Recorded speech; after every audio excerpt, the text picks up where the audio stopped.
Hello and welcome to ELLROY Reads. If my surroundings look a little bit different to you, that's because I'm filming in beautiful Oxton. I come here once a year to do some house sitting. This is actually a judge's house. It's nice to have friends in high places, especially when you're James Ellroy's biographer and you're used to getting sued.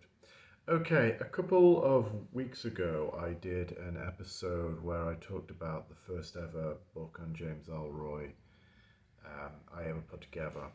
And I did that because I thought it might be useful for young and aspiring writers at the beginning of their career to know the journey that goes into doing a book. And I got some really positive feedback from that episode. So today I'd like to once again shake up the format a little, because usually if you're a regular viewer you will know that I focus on books that have been a big influence in James Ellroy's career. But today I'm doing another episode for the aspiring scribes out there, and I'm going to talk about the most difficult book I ever worked on and had to put together, and hope that some of the struggle that I'm about to describe will inspire other writers out there. Okay, so definitely the most difficult book I ever worked on was The Big Somewhere: Essays on James Ellroy's Noir World. So this book is an anthology of essays on James Ellroy, and it actually started from two unique points. First of all, when this was published in 2018, I don't think that there had ever been an anthology of critical essays on James Ellroy published yet. There'd been monographs, I'd written one. There'd been Conversations with James Ellroy, the interview anthology I've talked about. But there hadn't been an essay anthology. And its genesis was something that was also original. There had never been a James Ellroy academic conference, and that's what I organised to get this book together. So when I was starting out as an aspiring academic in the mid-teenies, I suppose this was, and when I just finished my PhD, they used to say in the arts there were three things you needed to do to get a book, to get a job in academia. You needed to get a book published. You needed to talk regularly at academic conferences, and you needed to teach. Now, it's probably been shaken up a lot now. People say that you need to get funding, and or not. But these are all still great things to do, because one of the things I've learned about academia is whatever roads your journey takes you on, whatever kind of back roads or diversions you go on, they're usually all to the good. So I thought an academic conference on James Ellroy would be a really, really good idea. The plan was to get all the speakers together and have listened to some absolutely great papers, and then put it all together in the finished book. And I was going to a lot of academic conferences focused on crime writing at the time, because crime writing was taking off in the academy as something to be studied and taken seriously. And this is relatively new, in academic terms, a new concept, because genre writing, in particular crime writing, had not got that sort of serious academic study until recently. And there tended to be two keynote speakers at these sorts of conferences. One would be an academic who would talk about, in this case, Ellroy from a scholarly perspective, and the other would be a kind of celebrity crime writer who would, get the bums on seats, and it would be exciting to see a celeb. So I had in mind a young up-and-coming crime writer who I would ask. He was actually doing a degree at Liverpool University at the time. And I looked him up on the email directory, and at first he was very, very keen. He's like, yeah, I'll do it. I love your stuff on Ellroy, and this would be great for me in my career. And he was super, super, super keen.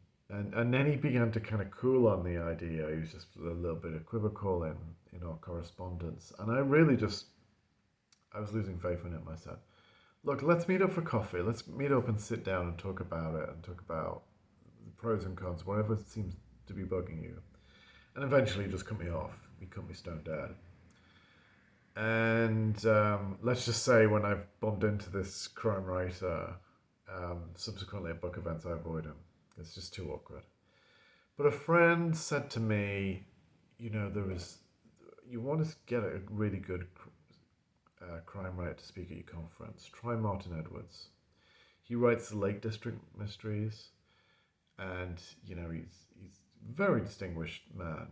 He was a lawyer, and I believe he was actually a partner in his law practice, and he's written scores of novels and also academic studies, and he's really, really gregarious and approachable. So I approached him, and that was the start of a really great friendship with Martin. He's a wonderful man. He lived in Cheshire, so it wasn't that far from me or and the University of Liverpool where the conference would take place. And he's like, I've just written a book called The Golden Age of Detective Fiction. I think it went on to win the Edgar Award.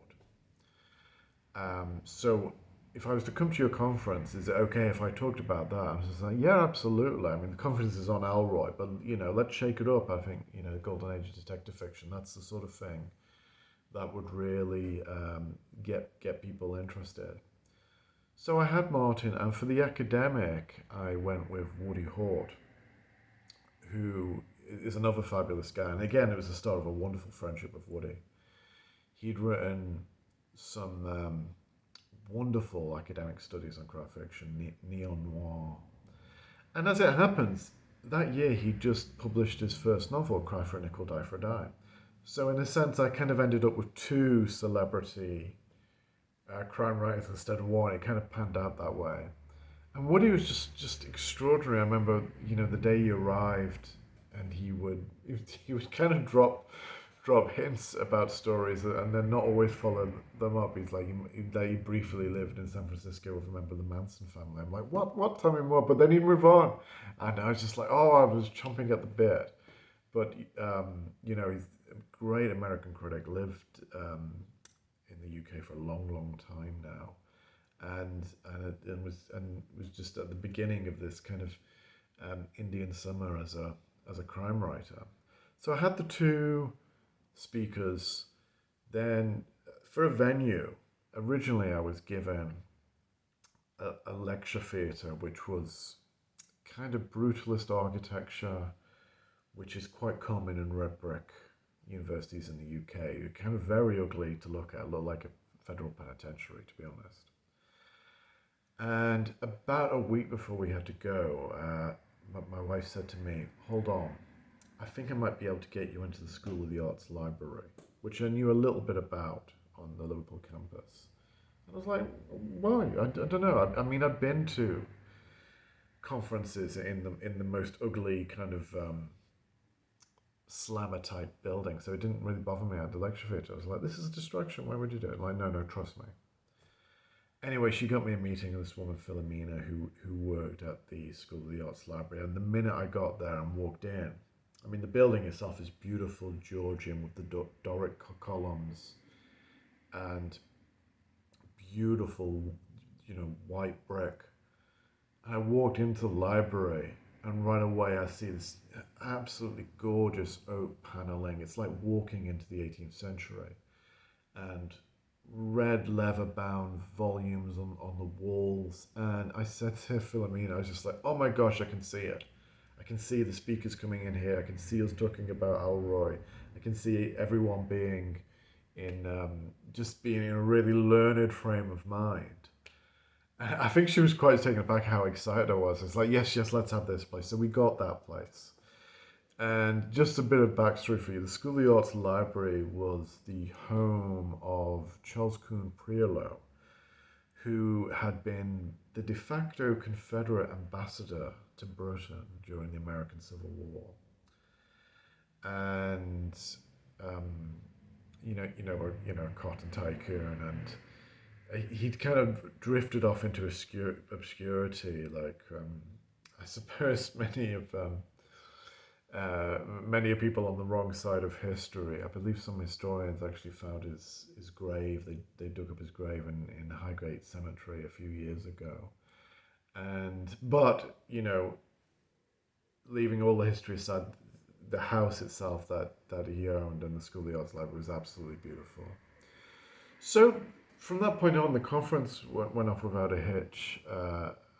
And Martin Edwards was wonderful, Woody Hort was wonderful. It was a relatively small affair, but we had speakers from Spain, Germany, Australia, Brazil, Many people I'm still in touch with today and still working with today. Oddly enough, not from America, but we really, really did have some fabulous speakers. So the next stage was putting the book together. So the book proved to be a tougher sell than I was expecting. 3 academic publishers turned it down. And the trouble with that is I'm very kind of honest in all my dealings. I don't do simultaneous submissions because I know publishers don't like that. They want full attention when you're submitting to them. But it takes time. So it might take 3-4 months to get to the stage where you even just get sorry, we're not interested. And I've spoken to a colleague saying, I don't understand why I can't sell this because, James Ellroy, he's kind of a hot topic and I've written on him before and publishers have been very, very interested. Why is it? And my colleague said, unfortunately, there's a lot of academic presses that are a little bit suspect of academic conferences and people just trying to cobble together every paper and putting it in a book with no sense of structure and no sense of coherence or intellectual rigor. So that really, really turned my proposal round.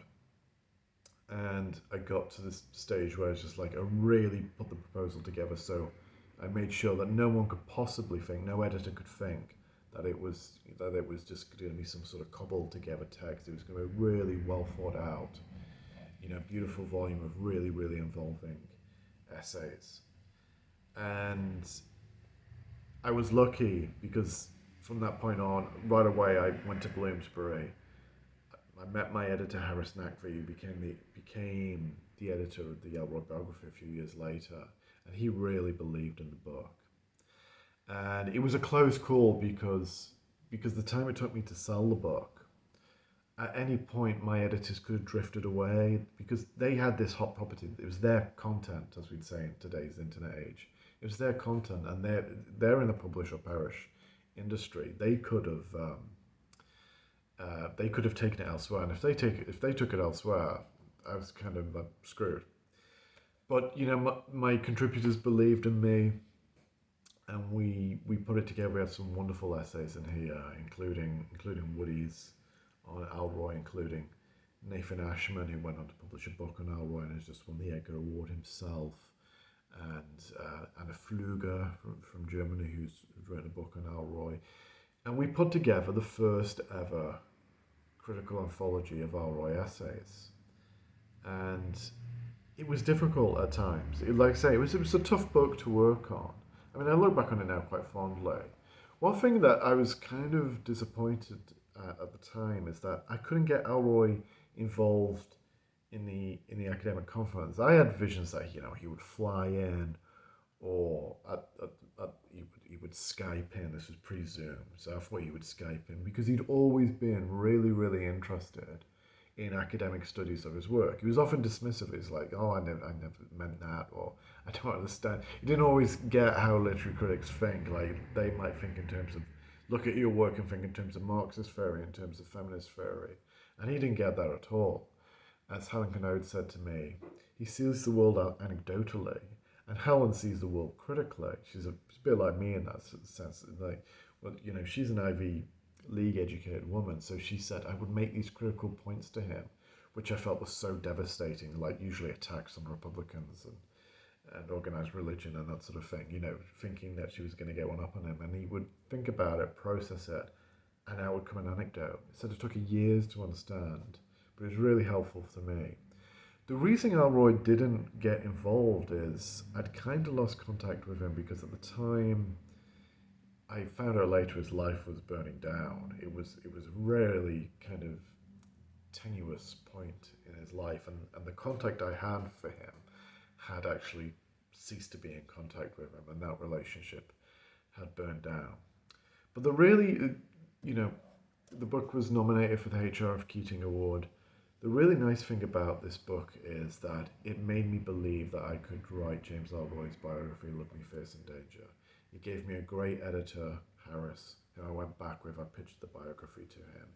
Unfortunately, by the time I started writing the biography, I'd got back in touch with Elroy. I had a new contact for him. I had direct contact. I had a phone number this time, and everything worked out, quite nicely. So I hope that kind of journey. There were many other things that went wrong, that went right, that we had to put right. But I'm not gonna give you all of those details. I just wanted to give you the highlights. This was a tough book to work on, and there were a couple of times. Usually, as with a book, there were times when I thought it was going to fall apart, but it didn't. It came out quite well, very well actually. And without this book, I never would have been able to write James Ellroy's biography. And it doesn't have like massive appeal. I get that. So maybe if you're watching this, you might not go out and buy this book right away. But if you are interested in academic studies and literary criticism, if you're particularly interested in James Ellroy, and you want to go out and find everything that's been written on him, pick up this book, and I think it turned out really well, and it was very good for me in the long run. And it just goes to show that whatever difficulties you face as a writer, no matter what rejection, just keep at it, keep plugging away, because one day you're going to get published, and you're going to hold a copy of your own book in your hands. Okay, thank you very much. And next week I'll be back with No More Service will resume with another look at a book that Elroy read and was very important to him. Thanks for watching. Hit those like and subscribe buttons, and I'll see you next time. Enjoy the weekend. Bye-bye.